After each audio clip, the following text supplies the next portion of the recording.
I'm looking at you, yes you, have to start all of your photo edits this way. If you don't, bad things are going to happen.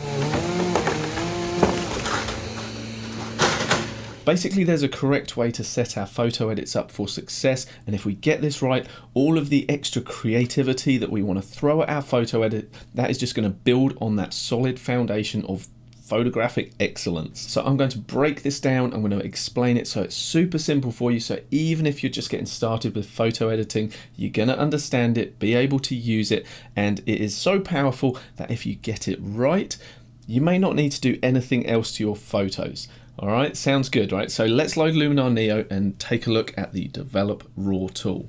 So within Luminar Neo, I'm currently in the Edit module, and we're just going to work on this rather flat photo and see if we can't actually prep it in the correct way. So the first thing we want to do is open up the Essentials tab and jump into Develop Raw. This is the tool that we have to start with. Yes, we can jump in and get some good results using Accent AI and other tools like that. However, you don't want to start that way, because as soon as I've applied any changes with another tool, you'll see that we're now no longer working on that raw data set, and that is when the file is fullest and richest of information, and we want to pull as much of that information out and into our initial edit as we can. So I'm just going to get rid of that Enhance AI. Now I'm going to close down all the subtools so that we can just focus on one at a time. Now the first thing we want to do is make sure we're assigning the correct profile to our photo file. And by default we have Luminar default set. However, you would be much better off applying a camera matching profile. Now, if you don't see these camera matching profiles in your version of Luminar, there's a couple of things that may be going on. For one, first of all, you have to be working on a raw file. If you're working on a JPEG or a TIFF, which you absolutely can do, it just means you don't have access to all of the raw data, and so a profile will have already been applied to the photo inside of your camera during that conversion to a JPEG. But if you are working on a raw file and you don't see any options other than the Luminar default, then I would recommend watching my video where I've shown how you can actually install these camera matching profiles. So for me, what I like to do is work on either camera neutral or camera standard. I find camera vivid is just a little bit too punchy from the outset. On this one, it's not too bad because we're working with quite a flat photo to start with, but to be honest, the best way to go is work with the flattest profile you have access to, because it's going to unlock the most dynamic range in your file, i.e. you're going to have access to more of the highlights and the shadow details. So although it doesn't look great at the moment, it will by the time we're finished. So the next thing we want to do is open up the light section. We'll close down camera profile, make sure that our exposure is good. So obviously that is the brightness or the darkness value of the photo, and we can see our histogram here, and as we move this around you can see all of that distribution of data moving. So we might just want a slight subtle bump to put that information slightly more in the center. If you don't see your histogram, you just need to come over here to Luminar Neo, come down to the view options, and you can see here that we have show histogram. So there, I've turned it off, and I can come back down and turn it back on again. The next slider is smart contrast, and yes, we can absolutely put in some smart contrast into our photo. However, I'm going to show you a better way to set up your contrast from the outset rather than using this slider. The next thing we want to do though is make sure that we're not blowing out our highlights or our shadows, and we're not going to be doing that in this photo because you can see that all of the data that is represented here in this curve. So on the left hand side, that is the shadows in the photo. The middle of the curve represents the midtones, which we have quite a lot of in this photo. And as we move towards the right hand side of the curve, that is talking about the highlights.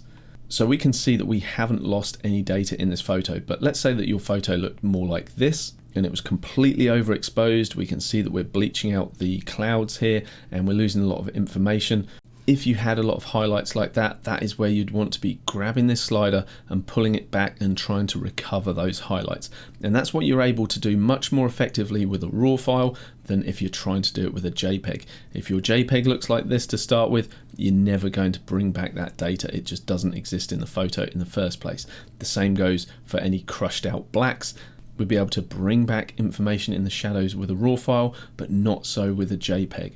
So double clicking these sliders just resets them. So we're just going to bump that exposure back up a little bit. I may just pull the highlights down just to make sure that we're getting that highlight detail in the clouds. And let's just lift up those shadows just so that that landmass there on the right hand side, it looks pretty dark and heavy. Let's just brighten that up slightly. Now this next piece of information is really important, and it's also important that we deal with it the right way. So we want to make sure for the most part that we have a pure black in our starting point on our photo edit, and also a pure white as well. Now we have access to two sliders, the whites and the blacks, and we can move those sliders to try and pull up the white point if it isn't quite there, like in this example, and also pull down the black point so that we're creating a pure black. However, the way that it deals with the distribution of the values, the brightness values in our photos, is it will crush down, like really smush down the blacks, the shadows, and make a really dense, pretty ugly look, and the same with the whites and the highlights as well. But a much better way to do it is actually to move the black point and the white point on the curve. So don't panic, it's going to be really easy to do that, but the benefit of doing it that way is it's going to leave our histogram shape intact. It's just going to expand it in a more linear way without any crushing at either end. So let me show you how we do that. Before I show you the right way to do this, let me just show you the problem with moving the white point and the black point. As I move the whites up, trying to make the right hand side of the histogram meet that right hand side there, you can see that we've actually bunched all the information on the right hand side. That means it's pushing those brighter pixels closer together just to try and get us a pure white point. And if I press J on the keyboard, that is going to reveal the highlight clipping warning. And this is an important feature because it basically shows us where we are losing information in those whites. So we've actually had to push that slider all the way up to around 94 to actually start seeing any clipping going on. And now I'm going to grab the black slider and see if we can't create a black point in our photo. And you can see that even by pushing this all the way very strongly to -100, we still don't even have a black point in our photo. If we did, we would start to see some blue pixels appearing, which is Luminar's way of letting us know that we've hit pure black in that area. And you only see that when you have the J key pressed. So that's clipping warnings off, and press J again to see clipping warnings on. So again, let's just push this back to where it was, somewhere around there. And I'm going to export this photo so that we can compare these two approaches. Okay, I'm going to double click each slider to reset them. Now let's open up the curves tool, and this is a much better way to do it. And so as you can see, as I move that over, and the giveaway for when you've hit pure black isn't really from looking at the shape of the histogram here. It's very hard to see what's going on in that bottom left corner, but rather keeping your eye on those blue pixel warnings. They are the areas where we've now hit pure black, and just a small distribution of blue pixels. That's about right. That's what I'm kind of looking for. Maybe even just a little bit less, something like that. And now we can grab the node on the right hand side of the curve, which represents the highlights, and we can start dragging that in until we start seeing these red pixels appear. That's just a little bit too much. I don't want to be blowing out all that information. However, if I bring that back just so we start to see some red dots appearing just here, we know that we now have a full tonal range in our photo without doing what we did before, which was crushing down the top and bottom end of the curve. This is a much better distribution of tonal range through our image. And if you feel like your image has got a little bit underexposed like ours has here, we can actually just kind of flip-flop between boosting the exposure up and then just making some minor corrections on these. Something like that looks good, so I'll just press the J key to get rid of those highlight warnings, and now we can press the / key on our keyboard to see the before, very flat, very tepid, and release to see the after. This is just with minor changes. We've really set our photo up for a much better editing starting point. So this is our edit we created by moving the black and white points using the black and white slider. And here we have the version created by moving the black and white points with curves. So the black and white slider version and the curves version. So while it can be quite a subtle difference, I hope you can appreciate the benefit of actually using the curve method to truly set the white and black point, because the sliders, the black and white sliders that are supposed to be dedicated for creating a true white and black point, they actually bastardize the distribution of the tonal range within the image, particularly in the shadows and the highlights, whereas the curve method still meets our black and white points, but it just stretches that data curve out, and it does it in a linear fashion, which is much more what we're after for a solid editing start. That was quite wordy, but you know what I mean. So the rest of the sub tools inside of 𝗨𝗏𝗧 pretty easy to understand, but we do need to understand them. I'll go over those very quickly, and then we'll be in a really good place to apply this style of editing to every photo. Doesn't matter the genre, doesn't matter the type of photo. Apply these techniques and you will have a fantastic place to start every single one of your edits. Then you get all crazy with the creative stuff in Luminar. Okay, let's close the curves down and the light panel as well. And now we're going to jump into the color section here. So you can see that the white balance is as shot, and my camera tends to do a pretty good job of getting an accurate white balance, and most cameras these days do. However, there's a couple of ways that you can tweak it. We can either grab this eyedropper here, and if we know that we've got a neutral gray in the scene, and let's just suppose that these stones are here, we can just click to pick that neutral target, and as you can see, not much changed. So if I jump from our custom white balance that we created back to as shot, you'll see that there isn't much change, and that is because the color temperature value here didn't really change. Now, this number here actually represents the temperature in Kelvin degrees, which is a little bit kind of complicated, but the best thing I find to do is just look at your photo and move it left and right and get a sense for what you like the look of. Now, my recommendation, regardless of whether you want a warmer or a cooler look to your finished photo, is forget that for the time being, and while you're doing this initial prepping of your file, make sure it is as accurate as you possibly can at this stage. You can always enhance the colors and alter them, manipulate them however you want later in the process, because if you lock your photo in at this stage to either a warm or a cool look, and then you decide against that later down the line, you've already got those colors kind of hard baked into this file, and you can't necessarily recover the original blah blah blah blah blah. You can't necessarily get those colors back later in your edit, so it's best to start with accuracy from the beginning. As well as having our color temperature slider, which pushes more to a blue or an orange kind of look, we also have access to the tint slider, which allows us to correct for either a magenta or a green cast in our photo. But again, this is not the time to be putting crazy looks on your photo. You want to get this as accurate as possible at this point. Now, with regards to the saturation of the color, i.e. how intense the particular colors are, firstly, you'll see if I toggle back to our original photo before we've done any adjustments, and then we go back to what we've done in terms of adding the camera profile, making some changes, and also setting the white and black point correctly, there is a natural increase in color saturation just by making those changes. So without us even having to boost up the saturation, we already have more color intensity in this photo. The next point I'd like to add is that this is one time where we may want to actually intensify the colors in the photo. We dismiss color accuracy at this point in favor of the fact that if we want to boost saturation up, this is the best time to do it when we are working still on the raw file. We're going to get the most accurate representation of those colors as we're boosting this up, rather than if we close the develop raw tool down and then try and use the saturation slider later in the process.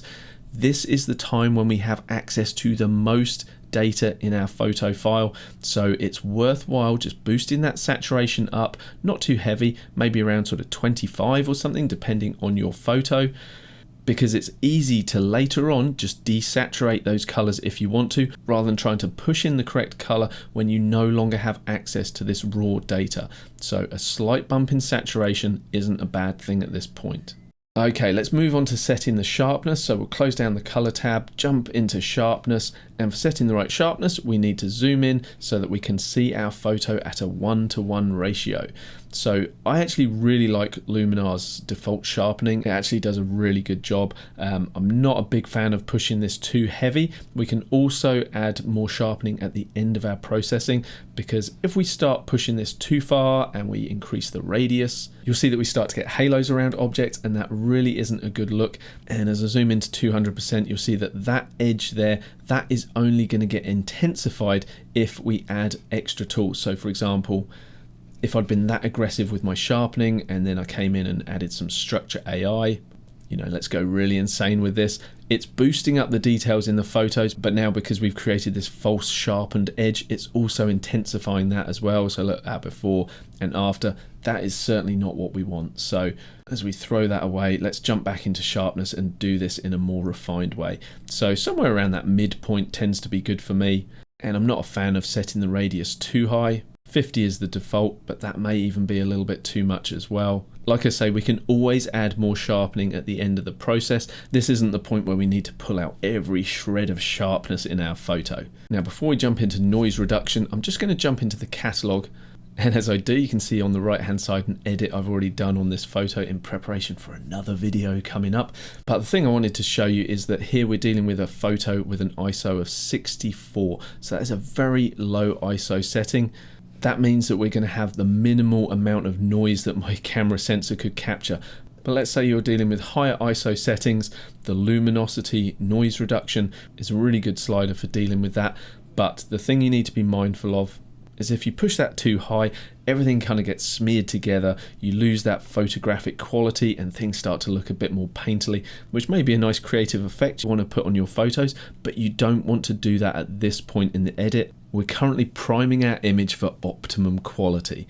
And talking of optimum quality, while we're zoomed into 100%, let's have a little look at our before and after. I'm really glad that they've reintroduced this sort of before and after slider into Luminar Neo. It's so much fun just to move it left and right. But as you can see, already things are looking way better with these changes. Okay, we've only got two more sub-tools to look at, optics and transform. And now while I've been working in a sequential manner, I'm going to just be crazy now and jump to the bottom and look at transform. This is less important for most photos, and you don't really need to worry about this one for the most part. It's all about setting the correct perspective for your photo. So if you're working with architecture, this is really useful, but for most photography, I wouldn't worry about it. The rest of this stuff that we're looking at here though, this is a must. So let's jump into optics and see what that does for us. But before I do, let me just tell you the sad truth of why we even need this in the first place. You can see over my shoulder, I've got a lot of very expensive glass set there. Doesn't matter how much money I spend on a lens, they're never perfect. They all have their own idiosyncratic flaws that need to be corrected either in camera or in our software. If you shoot JPEGs, the camera that you're using will normally understand what lens is on the front, whether it's a fixed lens or one that you've attached, and will actually make those corrections before that file is baked in as a JPEG. However, when we're shooting RAW, we're purely just capturing that sensor information, the light hitting the sensor, and then we need to, in our software, correct for that. But thankfully, it's nice and easy to do. We've got a few options. We can correct auto distortion. We don't correct the auto distortions. Auto distortion correction, which is fixing up things like barrel distortion and pin cushioning on our lens. That's the slight pinching or bulbous of the image, and you really notice it when you're photographing things with straight lines like architecture, so it's really important for that. But you can also have it applied to all sorts of things, so portraiture, landscapes, whatever, to make sure that you're getting the truest representation of the geometry in front of you. Sometimes it's hard to see, but you switch it on and the software will work it out for you. There's also a checkbox for fixing chromatic aberration, and that is where your lens has not perfectly focused the light rays onto your sensor and they've split slightly, and you're getting a bit of a spectrum effect around lines, so you might get a little bit of fringing of magenta, cyan, things like that. Don't need to worry about it too much, but the best thing to do is just make sure you tick all those boxes and Luminar will take care of that for you. So let's do that. So let's tick auto distortion corrections, and there wasn't too much of a change there. And I'm going to zoom back in and scroll right to the edge of the frame, hoping to see some chromatic aberration, but it's not too bad with this lens that I've used here. But ticking that box is going to get rid of any if there is some. And we can also defringe our photo as well. Now, if you feel like the auto distortion correction hasn't worked very well, you can actually grab the lens distortion slider and push and pull that yourself. But in my experience with my lenses, just by ticking those boxes usually does the trick. Let's have a quick look at our before and our after, before and after. And that, my friends, is the best way to set up and prepare your photo for more creative editing along the way. You might be happy enough with what we've done in the Develop Raw tool here, following those steps, applying it to your photos, to say, that's it, that's all I need to do. You might be somebody who really likes the authenticity of the capture and just want to make sure that that photo looks as good as it possibly can without any extra creative editing on top. And so following this process is going to make all of your photos, like I say, it doesn't matter on the genre, this process applies to all photos. So take it, use it, make it your own, and I hope it helps you out, guys. But if you are someone who prefers flexing your creative muscles with Luminar Neo, why don't you watch that video there where I take this same photo and put it through its processing steps using pretty much one tool, my favorite tool. So check that video out, it's well worth it. Very powerful tool that we look at. I'll tell you what it is. It's the curves tool, worth watching. I'll see you in that one. Cheers guys, bye for now.